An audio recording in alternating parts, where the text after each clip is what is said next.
Hi there, my name is Becky Sharpe and I'm here to give you some wedding photography tips that should help you whilst you're planning your wedding. So today I wanted to respond to a bride who had posted in a Facebook group about her wedding photography. She'd had the horrible experience of receiving her wedding photographs and being very disappointed. So evidently, I want to help you avoid that for yourself. When you choose a wedding photographer, when you start that process, it's important to leave your options open, because you do want to make sure that after your wedding, the final gift that you receive, your wedding album, your wedding photographs, you want it to be as beautiful and as exciting as your hopes for the day. There are a lot of wedding photographers nowadays, so one of the things that I want to do is I want to show you how photographers like myself were able to present ourselves to you, and we're trying to give you as much information as possible to help you make a choice. So even though it might seem a crazy idea, the best people to talk to about your wedding photography are the wedding photographers in your area. You may find that you look at a website or two, and the best way to find out more is to actually telephone or email one of those photographers, or both, and have a chat about what it is you would like. There are a lot of options on the internet. You can do research into what kinds of wedding photography there are. For example, there are a lot of terms around. There's wedding photojournalism, there's reportage and documentary photography. There are contemporary and modern photographers. There are fine art wedding photographers. So there are different names, and in a way, what I recommend to brides is don't worry too much about the names. I mean, you can spend time researching what they mean if you would like to, but really, I want to break this down for you today. There are really only two types of wedding photographer that you need to concern yourself with, and a lot of wedding photographers use a mix of both. So really, you're going to be using your ability to just see something that you like. You may not be able to put into words why you like it. You may see something that you like on a photographer's website or Facebook page, and that's enough to make first contact and to ask to see more work and to get to know them.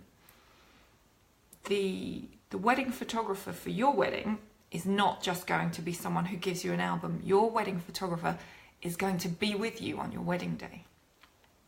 The person who's taking your pictures will actually probably be with you more time on your wedding day than your future husband. That's if I'm talking to brides. I'm thinking you're brides watching this. So if you're grooms, then your wedding photographer won't be with you as much as your future bride, because your wedding photographer will be with the bride and with the girls. Although if you have a package where you have a second photographer, the second photographer will be with the guys, very likely. So the first thing that I want to show you, so I'm going from my scripts, I'm going to be looking off. So I've written a blog post on this subject, and I will make a PDF downloadable and attach the link to this broadcast. So if you want to just download, take the PDF and read that, that's completely fine. So I've come up with sort of 4 major points on how to begin. And the first one is do your research. So I'm going to show you over here on my screen. That looks like it's got stuck. That doesn't look right. I want to show you something on my screen, but it's not refreshing. I'm going to have to go in here and check my inputs. Okay, camera. Is it going to let me work? No, my app is quitting on me. That lets me show you my screen. Technical issues, that's not fair. Okay, that should work now. Let me try again. Input. Let me have this display. Okay. Is it going to work? Is it going to work? All you're getting is my finger. I'm so sorry. That's terrible. That's terrible! Okay. So here we go. So we go to my screen, and you can see, for example, on a wedding photography website, like mine, which you're looking at now, the photographer has got the option to tell you as much about themselves as possible. So on mine, you get a video going, hi, this is me. I've been, I took photographs of this and that when I was younger, and this is who I am, and this is who my family is. So you can really get to know me. Now, there are other ways you can get to know a photographer. You need to look at their work. So you just go around, have a look around at everything on their website. And of course, another really important thing is going to be their reviews. You want to read their reviews. So they should have some on their website, but they may also, so we're going to come out of there now, come back to me. They should have some on their website, but you also can see them on Facebook. They may be in blog posts. It doesn't matter where they are, but of course, it's very reassuring to read what other brides are saying. I have to stop that because it's distracting me.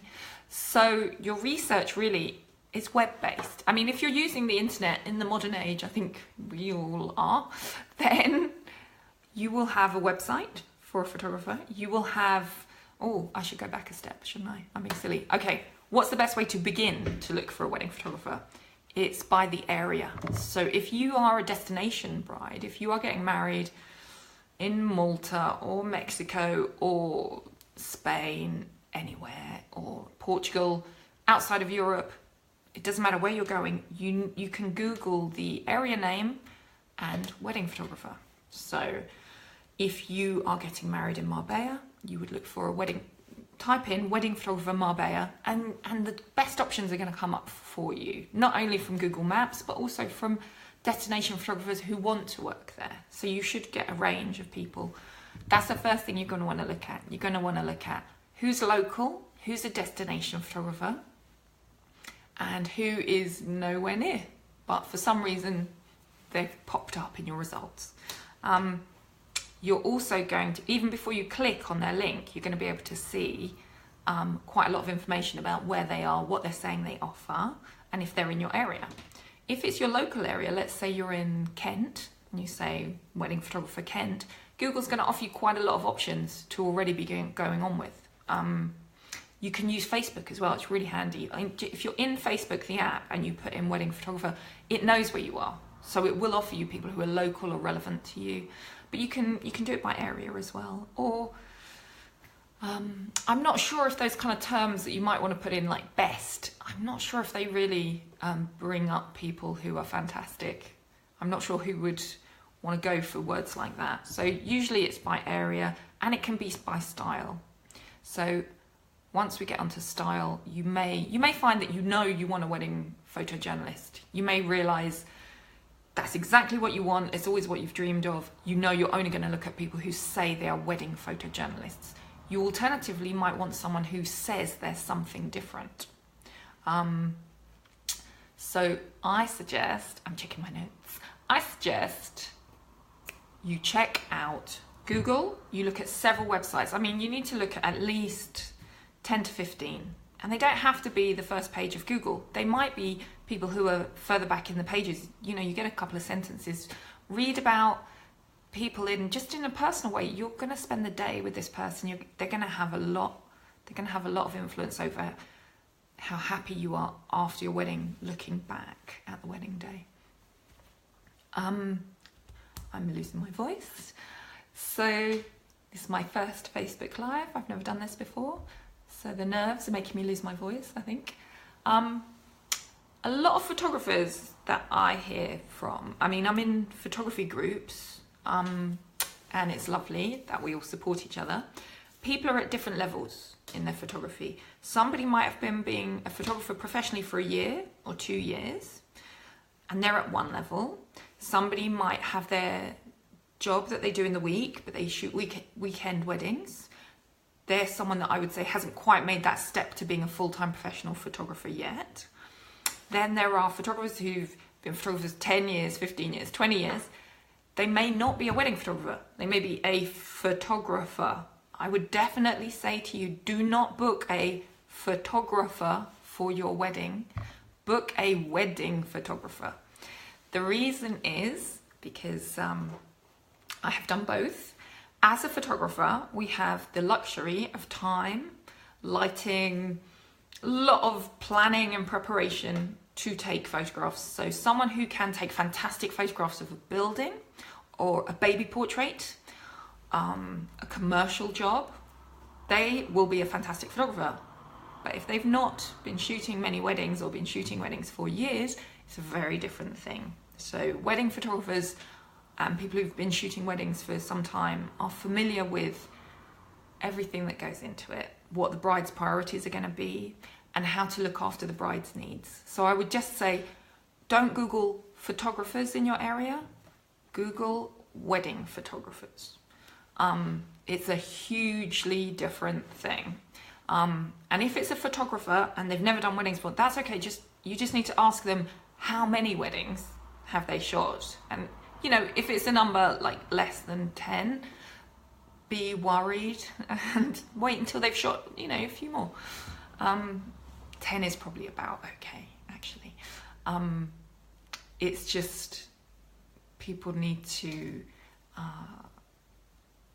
become very good at a lot of things at a wedding. The reason it's so demanding is because you're shooting portraits in the morning, you're shooting in a church or a different venue for some of the day where the ceremony is. You have to obey anything, say, the celebrant tells you. You have to be able to adapt quickly. If you were planning to shoot in a certain way, and you always use this lighting or these flash guns or this camera body, and the celebrant says, sorry, you're not allowed to do that here, you're not allowed to stand there, you're not allowed to walk there, the photographer must obey because it's a wedding, but you must be able to switch. With experience, you learn, you switch plan. You have a backup plan always for every situation. Your cameras are pre-programmed. You're ready to switch into a different way of working.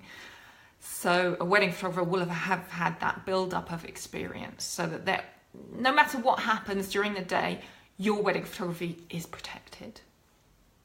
That's the same, especially for things like as the evening. If it's dark, it depends what time your wedding is. If there's going to be an evening part, they need to be very proficient in lighting and different options with lighting as well, in case the first option isn't right. You know, the photographer will have gone and looked at your venue, but things might change. The DJ can suddenly pull out flashing disco lights that are multicolored and fluorescent green dots are now suddenly on everybody, and that's a real one that's happened to me. Green dots all over everybody. I did not like that. So the photographer needs to have options on how they're going to work, how they're going to deal with constantly changing scenarios. And also look after your family, chat to your family, be there. Guests and family members are always saying, can I have a photograph? Well, let's have one of us together. And of course, you've got to be friendly, and it's experience that builds up your ability to know what you're doing with constantly changing things and still get on with the family. I have to say I'm more nervous doing this Facebook Live than I have ever been shooting a wedding, because I'm all on my own and there's no feedback yet. I would love for brides to comment in the comments section, please, letting me know what other information would be helpful. So all I've really said is use Google, Google's your friend, and then use the photographer's websites. If a photographer does not have a website, I don't understand why not. Some photographers do just have a Facebook page, I believe, but that doesn't seem like they're serious. Every photographer that I've known who's serious has at least one website. So they have a website perhaps of their wedding work. They might have a different website if they were previously doing fine art paintings and landscape photography. If they're, a totally different sector, they may have more than one website. However, they should definitely have a wedding photography website that shows you everything that you want to see in terms of bridal photography, portraits, couple portraits, ceremonies, details. You want to be able to see quite a lot of work. And it's perfectly fine also to write to a photographer and ask to see more work, because we're only showing the best work on our website. We have to deliver to you a whole wedding. So you're going to be getting several hundred pictures. On our website, you might only see one or two from a wedding. You want to know that your several hundred are not going to be 500 bad ones and 2 fantastic ones. That's not the deal. So it's totally fine to ask your photographer, or ask some photographers that you're interested in, is it okay to see some more work? And it's also a good idea to have a chat to them on the phone about what your hopes are and how you'd like it to be for your day. Some brides want a photographer who just tells them what to do, and they don't have to think about it, but they'll know they'll have all these photographs of themselves smiling into camera with mummy, then with daddy, then with brothers. Then some brides want that. That's what we call traditional photography. The traditional photography meaning is actually simply that your photographer in the olden days, as we think of it, used to just line everybody up. You would, once the bride had her dress on, she would be lined up with her bridesmaids, and you're just always doing these pictures to camera, because the photographer only had 36 shots on a roll of film. So they just had to be the correct shots, people in their clothes, looking nice, eyes open, smiling to camera. Now, we don't have that issue anymore because we have digital. Some photographers are shooting film still as well, or on its own. I shoot digital. I think that the benefits are so amazing, what we can achieve with digital technology. So modern photographers are able to be as invisible as we like. You might not want to feel that you have a photographer in the room at all, in which case you are looking at that documentary feeling. Documentary reportage, that is what it means. It means they will almost act as though they're at a news event, and not a news event, a real live event happening, something that's real, and they're trying to capture it just as it is. That can be a very powerful way of telling the story of your day. For me, I'm a little bit more into making sure people are extremely pretty. So I do not call myself a documentary photographer, because documentary photographers, and it varies, you have to look at different websites, but documentary photographers have come from that history of photography where documentary photography is grainy and black and white. And I love grainy black and white photographs, but I want my brides also to look extremely beautiful, like they're from a magazine spread. Okay, so when you talk to your photographer, or you may narrow it down to 2 or 3 and chat to 2 or 3 on the phone or by email. But I would definitely recommend setting up a phone call. If they're not local to you, if it's destination weddings, you need to set up a Skype call. But your photographer will offer this. If you find you email your photographer and they ignore you and they don't write back, that's not a good start to your relationship. So this person is going to be with you more than your groom on your wedding day. They need to care about you and pay attention. So if you're waiting, say, a week for an email or a response, it might have gone to their spam, so you could check it out, or they may just be really busy, in which case that's a sign that this person is not going to give a lot of individual attention to their brides. It's because they maybe take on a lot rather than having a few brides who they look after. So that's something you'll notice as you communicate with them, if they have time for you. Okay. Yes, read the About Me section on their website. So that's something that I already said, but also we nowadays have Facebook. So I'm going to show you again. The About Me page is a really, really, really big deal.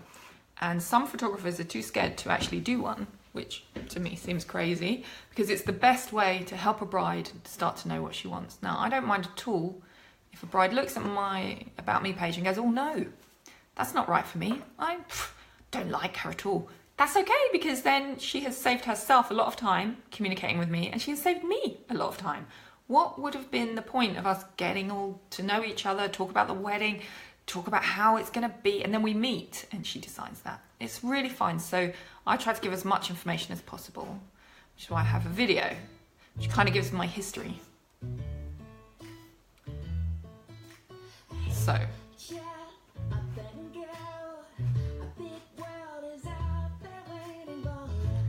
there's a lot. It's got funny bits as well of things that have happened at weddings that I've been at. So it's worth a look. It's when I had darker hair. Okay, so my next point is, what can I tell you that is helpful? Don't be afraid to ask questions. Yes, everything. So the question, I think I've only been asked twice in like 11 years of covering weddings. Twice, and I should have been asked it really by every bride, so you can all ask me from now on, and ask your photographer. Here's a big question, but you may feel worried about asking. What are you going to wear on my wedding day, please? That's really important. I have seen people not working with me or for me. I've seen people in jeans. I have seen people looking the worst for wear. So they're wearing shirts, the gents, but they haven't been ironed, they're not tucked in, it's not right. Now, a photographer does have to wear their equipment. We do. So how we do that is quite important. There are options on dress code. You could say, I really want my photographer to do this. You could work it as though they're part of the wedding guests if you want to. Say, I prefer you to be dressed like this or this. Some wedding photographers have kind of rules. So I have rules for my team and for myself, and we wear black. And it's not very exciting, but it means we look like staff and nobody notices us. That's kind of the idea. And we're smart. No, but not even, I don't let the chaps who are the videography team who come with me, they're not allowed to deviate from black, you know, so at least we all look as well like we're part of a professional working team. And we don't wear logoed t-shirts. I've seen that as well, photographers and videographers wearing t-shirts, big logos and smiley faces and things, and I don't like that. I think that's very distracting. I think that everybody at the wedding is wearing a strict dress code to be as smart as possible in terms of your guests. Why would you want anything less from your suppliers? So I always wear black unless it comes up, but if you have a preference and you want us to wear something different, I will come in a ball gown. That would make me extremely amused. I'm totally unable to do my job, but very, I would love to be dressed up. I might have to work out how I can wear more dressy clothes and be able to crouch. Maybe I just have to wear sort of something underneath so I can be crouching and moving around. Okay, you can basically ask anything to your wedding photographer. They're going to be with you on the morning of your wedding day. They can be your support system. Things can go wrong. If you're at a foreign destination, they might be able to help you in terms of the language. So of course I've had brides when I've been living in Spain, and now I live between Spain and the UK. When I've been living in Spain, a bride doesn't speak Spanish, things are going wrong, something didn't arrive that was meant to, and at least I can telephone to help put things back in order or see what's happening, communicate with. There's been a hairdresser who didn't speak any English and the bride wanted changes and the hairdresser couldn't understand. So if I'm there, then of course I can help. I can say in the right language, can she have this, this and this? So finding out, is your photographer going to be able to communicate with different members of different families? If your groom is not the same nationality as you and his family are all coming in, maybe you want a photographer who speaks your language and his language for his older family members. It's very nice for the wedding if your wedding photographer can really be understood by guests and be part of the wedding, as it were. If you would like to find out more, this information is on my blog, so you would just go to beckysharpe.co.uk and go to the blog. I'm also going to attach, as I said, I'm going to attach a little PDF of these tips to this Facebook Live video, so it should be in the comments. I'm going to do that afterwards. If you have questions, please add them to the comments and I will answer, and I'm sure other people will join in answering them. And this was my first Facebook Live. If you'd like to know more about me, give a like to my Facebook page. If you've enjoyed this video, please give it a like and share and comment. If you don't like it, definitely comment and tell me what's missing, what would you like to know more about. I'm going to do a longer video on styles of wedding photography, tips for getting to know a wedding photographer. I will go into depth on these things, and I would love to know what would be helpful from your perspective. Okay, so thank you very much, and check me out at beckysharpe.co.uk, and you've been watching me on Facebook Live.